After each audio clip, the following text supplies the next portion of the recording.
Bem-vindos ao canal Impávido Colosso. No vídeo de hoje, vamos trazer à tona um assunto que tem sido bastante comentado nas redes sociais, especialmente no X e também no YouTube. Assunto esse que ele mais parece ter saído das páginas da história, mas que, ao mesmo tempo, está ganhando espaço em pleno 2025. O Senado brasileiro está considerando a realização de um plebiscito para decidir se o Brasil deve abandonar a República e restaurar a monarquia. É isso mesmo. Vai ser discutido a possibilidade de termos novamente um rei ou uma rainha no comando do país. Algo que não acontece desde o fim do Império, ou seja, desde o século XIX. Esse projeto ele está em uma comissão do Senado e deve ser discutido em breve. E é isso que nós vamos detalhar no vídeo de hoje, trazendo aí todo o contexto histórico e também o que pode acontecer em um futuro bem próximo. Se você se interessa por política e quer entender como essa proposta ela está aí sacudindo os bastidores de Brasília, então, prepare o seu café, sente-se em sua poltrona e venha com a gente desvendar essa história que está dando, no mínimo, o que falar. Mas antes, eu te convido você a se inscrever em nosso canal, deixar aí o seu like, ativar o sininho das notificações e, claro, para não perder aí nenhum vídeo novo aqui no canal. Dito isto, roda a vinheta e bora pro vídeo. Bom, para entender melhor essa história, é essencial a gente voltar no tempo e revisitar o Brasil monárquico. O país viveu sob um regime monárquico por 67 anos, de 1822 a 1889, período em que passou por profundas transformações políticas, econômicas e sociais. A monarquia começou com Dom Pedro I, que proclamou a independência e se tornou o primeiro imperador do Brasil, mas foi sob o governo de seu filho, Dom Pedro II, que o país ele se consolidou aí nas suas instituições, expandiu sua economia e entrou na era do desenvolvimento industrial. Dom Pedro II reinou por quase 50 anos, sendo uma das figuras mais emblemáticas da história nacional. No entanto, apesar de sua popularidade entre intelectuais e estadistas, o império ele começou a ruir diante de crises políticas e também do fortalecimento do movimento republicano e da insatisfação do exército. O golpe militar de 15 de novembro de 1889 pôs fim à monarquia, instaurando a República Velha, um regime dominado pelas elites agrárias. Por quase um século, a monarquia permaneceu como uma lembrança distante, até que, em 1993, já no período da redemocratização, o Brasil realizou um plebiscito para decidir entre república, monarquia parlamentarista ou presidencialismo. A ideia do plebiscito surgiu como parte do processo de elaboração da Constituição de 1988, que previa um referendo popular sobre a reforma de governo. O resultado, porém, foi uma vitória esmagadora da República, 43,88 milhões de votos contra apenas 6,79 milhões a favor do retorno da monarquia. Monarquistas da época alegaram que a campanha foi desigual e que não tiveram tempo suficiente para apresentar as suas ideias ao público. Mas a decisão estava tomada. O Brasil seguiria como uma república presidencialista. E agora, mais de 30 anos depois, o tema ressurge de maneira surpreendente, levantando debates acalorados sobre tradição, democracia e os rumos do país. Diante desse histórico surge a pergunta: por que esse assunto está voltando agora, mais de 3 décadas depois do plebiscito de 1993? Para muitos, a resposta está na crescente insatisfação com o sistema político atual. O Brasil atravessou anos marcados por crises econômicas, escândalos de corrupção e uma extrema polarização que transformou o debate público em um campo de batalha ideológico. Nesse cenário, setores monarquistas argumentam que um chefe de Estado vitalício e acima das disputas partidárias poderia trazer a estabilidade, a unidade ao país, evitando os ciclos de instabilidade que afetam a democracia representativa. Para eles, figuras como Dom Pedro II simbolizam um tempo de maior previsibilidade política, instituições sólidas e um governo menos suscetível aos jogos eleitorais. Já por outro lado, críticos veem essa proposta como um retrocesso, uma tentativa de romantizar um passado que, apesar de suas qualidades, não condiz com a realidade do século XXI. A monarquia moderna, mesmo em países onde persiste, como no Reino Unido ou no Japão, depende de estruturas políticas e culturais muito diferentes das do Brasil atual. Além disso, há quem enxergue essa discussão como uma distração conveniente em um tema exótico que desvia a atenção dos reais desafios do país, como a inflação, a crise da saúde pública e a reforma tributária. Independentemente do ponto de vista, o fato é que a ideia ganhou força o suficiente para chegar ao Senado, reacendendo um debate que parecia enterrado na história. Olha, se a proposta de restaurar a monarquia realmente avançasse, uma questão crucial surgiria. Quem ocuparia o trono do Brasil? Diferente de países que mantiveram suas monarquias ao longo dos séculos, o Brasil precisaria definir qual dos dois ramos da Casa Imperial Brasileira teria legitimidade para reivindicar a coroa. Esse debate, ele não é recente, já gerou disputas internas entre os próprios descendentes de Dom Pedro II. Atualmente, a Casa Imperial está dividida em dois grupos principais. O primeiro é o ramo de vassouras, liderado por Dom Bertrand de Orleans e Bragança, de 84 anos, um dos nomes mais influentes entre os monarquistas brasileiros. Conservador e defensor ferrenho da monarquia tradicional, Dom Bertrand é amplamente reconhecido por seus seguidores como legítimo herdeiro do trono. Ele se destaca por suas posições alinhadas com valores cristãos e por suas críticas ao que chama de republicanismo falido. O segundo grupo é o ramo de Petrópolis, representado por Dom Pedro Carlos de Orleans e Bragança, que mantém uma postura mais discreta e menos ativa no movimento monarquista. A sua linha é historicamente ligada a ideias mais liberais e menos centralizadores, o que distancia dos setores mais engajados na causa monárquica no Brasil. A rivalidade entre os dois ramos remonta ao século XX e se intensificou após a morte de Dom Pedro Henrique, pai de Dom Bertrand e Dom Luís de Orleans e Bragança, que era considerado o chefe da Casa Imperial até o seu falecimento em 1981. Desde então, os descendentes eles divergiram sobre quem deveria liderar a família e reivindicar o direito ao trono, já que o próprio Estatuto Dinástico do Brasil Imperial pode gerar interpretações conflitantes. Curiosamente, Dom Bertrand já se manifestou sobre a proposta do plebiscito de 2026. Em uma entrevista recente, ele afirmou que considera o prazo muito curto e que seria necessário um período mais longo para educar a população sobre os princípios e benefícios da monarquia antes de levá-lo às urnas. Para os defensores da restauração monárquica, essa preparação ela incluiria campanhas de conscientização, debates e também a construção de um projeto político detalhado, algo que até hoje falta de maneira organizada. O fato é que mesmo entre os próprios monarquistas, ainda há muitas questões abertas sobre como e quem governaria o Brasil caso essa reviravolta histórica ela realmente acontecesse. Se olharmos para os números e a história recente, é evidente que a monarquia enfrentou forte resistência no passado. Em 1993, quando o Brasil realizou o plebiscito para decidir entre república e monarquia, a derrota do modelo monárquico foi esmagadora. Além do número de votos de 43,88 milhões a favor da república contra apenas 6,79 milhões pelo retorno do trono, as pesquisas da época revelavam que grande parte da população não compreendia exatamente o que estava em jogo.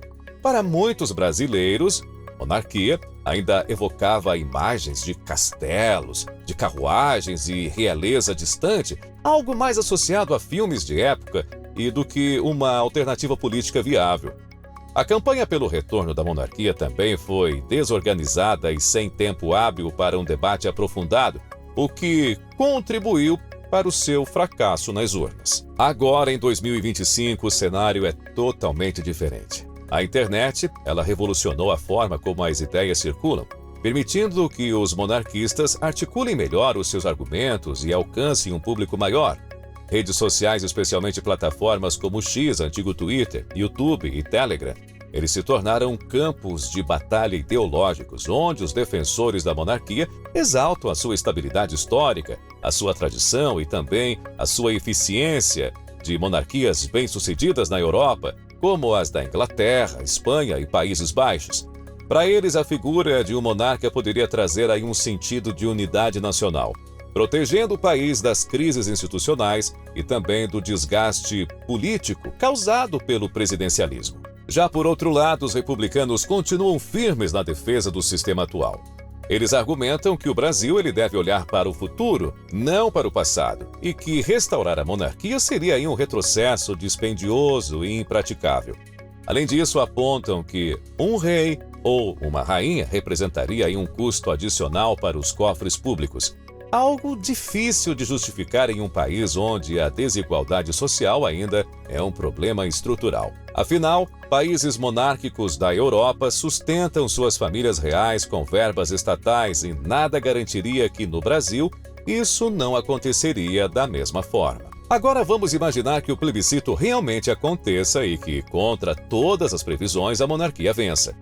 O que mudaria na prática? Bem, no curto prazo, muito pouco. O Congresso Nacional continuaria sendo aí o centro do poder e um primeiro-ministro seria responsável pelo governo, enquanto o monarca teria aí um papel cerimonial, sancionando leis, representando o país em eventos internacionais e simbolizando a unidade nacional. Porém, o impacto simbólico e cultural seria imenso. A presidência da República perderia importância, podendo ser substituída por uma sede real. A bandeira do Brasil talvez voltasse a ter um brasão ou até mesmo uma coroa, resgatando elementos do antigo império. Além disso, a mudança levantaria uma questão sensível. Como os brasileiros lidariam com essa transição? Desde 1889, o Brasil consolidou sua identidade como uma república e uma transformação desse porte exigiria aí um ajuste não apenas institucional, mas também psicológico e social. Seria uma revolução silenciosa que colocaria o país no centro das atenções globais e gerais em um debate ainda mais intenso sobre os rumos da democracia brasileira. Olha, a proposta de um novo plebiscito sobre a monarquia, ele não surgiu em gabinetes ou articulações políticas nos bastidores, mas sim de forma democrática e acessível ao público. Foi por meio do portal E-Cidadania, uma plataforma online do Senado Federal, onde qualquer cidadão ele pode sugerir leis e mudanças para o país, que um usuário ousou levantar a questão. Abre aspas. Você quer que o Brasil volte a ser uma monarquia parlamentarista? O que poderia ter sido apenas mais uma ideia esquecida ou mirabolante no mar de propostas virtuais, acabou ganhando tração e apoio significativo. Olha, com mais de 29 mil assinaturas até então, a sugestão ultrapassou a marca necessária para ser oficialmente analisada pela Comissão de Direitos Humanos e Legislação Participativa do Senado, presidida pela senadora Damares Alves. E é exatamente nesse ponto que a discussão deixa de ser apenas um exercício hipotético e começa a ganhar contornos políticos e institucionais reais. Damares Alves, conhecida por suas posições conservadoras e sua base eleitoral engajada, já demonstrou um grande interesse em dar continuidade a esse debate. Em entrevista ao jornal Estado de São Paulo, a senadora afirmou que ela não pretende engavetar a proposta e que qualquer ideia vinda diretamente da população merece ser considerada. Segundo ela, mesmo que o plebiscito resulte em uma vitória esmagadora do não, a simples realização do debate já seria aí um avanço. Sua defesa vai além da comissão. Damares sugere que o tema seja levado ao plenário do Senado, onde todos os senadores teriam aí a oportunidade de se posicionar sobre o assunto. Isso mostra que, independentemente do resultado final, a discussão aí sobre monarquia, ela pode reacender um debate político adormecido há mais de um século. Mas afinal, o que realmente significa essa proposta de monarquia parlamentarista? Diferente do Império do Brasil, onde Dom Pedro II possuía amplos poderes e governava como um chefe de Estado e de governo, o modelo sugerido para o século XXI se assemelha ao sistema vigente em países como o Reino Unido, Espanha e Suécia. Nesses países, os reis e rainhas eles não governam de fato, mas eles exercem um papel simbólico e também representativo, enquanto que o primeiro-ministro, indicado aí pelo parlamento, é ele quem assume a condução do governo de fato. Isso significa que, caso a monarquia fosse restaurada no Brasil, o presidencialismo chegaria ao fim, sendo então substituído por um regime onde o chefe do governo seria escolhido indiretamente pelo Congresso Nacional. Para os defensores da ideia, essa mudança ela teria aí maior estabilidade política, evitando crises institucionais e também sucessões turbulentas na liderança do país. Já os críticos argumentam que a ideia não passa de uma fantasia anacrônica que poderia gerar incertezas e também tensões em um sistema democrático consolidado há décadas. Porém, mesmo que essa proposta ela ganhe força no debate político, o caminho para sua implementação é longo e cheio de obstáculos. Primeiramente, a Comissão de Direitos Humanos do Senado precisa analisar e aprovar a proposta. Caso ela passe nessa etapa, ela segue para o plenário do Senado, onde será submetida à votação dos 81 senadores. Se receber sinal verde, ainda precisará ser discutida e votada na Câmara dos Deputados. Apenas se ambas as casas do Congresso concordarem, o projeto chegará ao presidente Luiz Inácio Lula da Silva, que terá aí o poder de sancionar ou vetar a realização do plebiscito em 2026. Se tudo isso for superado e os brasileiros forem às urnas para decidir entre república e monarquia, ainda restaria o maior desafio de todos. E se o sim vencer? Bom, caso a população opte pela volta da monarquia, o Brasil entraria aí em um período de transição política extremamente complexo. O Congresso Nacional teria que elaborar aí uma nova Constituição, definindo como funcionaria a monarquia moderna no país. E quem assumiria então o trono e quais seriam as suas prerrogativas. Além disso, questões delicadas precisariam ser resolvidas, como o financiamento da família real, a relação entre poderes e a adaptação de todo o sistema político a essa nova realidade. Não há dúvidas de que esse processo seria turbulento e repleto de polêmicas. Mudanças estruturais desse porte costumam levar anos, e se não décadas, para serem completamente assimiladas pela sociedade. O Brasil ele já passou por diversas transformações institucionais, da monarquia à república, da ditadura à redemocratização, e todas essas transições trouxeram desafios significativos. A pergunta que permanece é: será que o país ele está realmente pronto para embarcar em mais uma grande mudança política, ou essa ideia continuará sendo apenas um sonho distante de grupos monarquistas? Será que o país ele está pronto para resgatar as suas raízes monárquicas e dar aí uma nova roupagem ao sistema parlamentarista? Ou será que a República, apesar de seus desafios, ainda é o melhor caminho a se seguir? Esse debate ele está longe de acabar. E aqui no Impávido Colosso, nós vamos continuar acompanhando cada novo desdobramento desse tema. Agora, nós queremos saber a sua opinião. Você acredita que a monarquia poderia trazer mais estabilidade e progresso para o Brasil? Ou acha que essa é uma ideia totalmente ultrapassada?